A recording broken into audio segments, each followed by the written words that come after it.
ერთი მენავე დინარეზე მუშაობდა, პატარა ნავი და თითო კაცი გადაყავდა ხოლმე. ერთხელ ვიღაცა ჩაუხვდა ნავში და ეუბნება ჩქარა მეორე მხარეს გადამიყვანე, სამუშაოზე მაგვიანდებაო. ამ კაცმაც მოусვა ნიჩბებს. ეს უყურეს აჩქარებს, ჩქარაო. ამ კაცმა კი ყველაფერს თავისი წესი და დრო აქვსო. შეცურეს დინარეში ეს კიდევ აჩქარებს, თან თვალებს აქეთ-იქით აცეცებს და წაიკითხა რომ ერთ ნიჩაბზე აწერია ლოცვით, მეორეზე აწერია შრომით. ეს რეები რა გიწერიაო ეკითხება.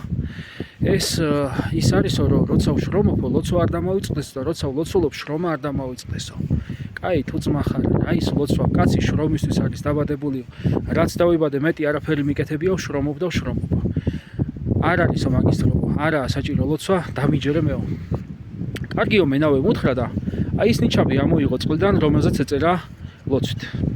ხოლო ნიჩბით, რომელსაც ეწერა შრომით, გააგრძელა მოსმა. ნავმა ერთ ადგილზე ტრიალი დაიწყო დინარეში. რაღაც წინ მიდის, ვიღაც უკან. ახლა მივხვდი, რომ ერთი მეორეს გარეშე არ ხდება. რომ როცა მხოლოდ შრომობ, არ შეიწირება. როცა მხოლოდ ლოცულობ, არც მაშინ, იმიტომ რომ აი ბჭენი, როცა მათ წინაშე წარვსდგებით, გკითხავენ ჯანღონიცავსე იყავი და რატომ არ ლოცულობდიო?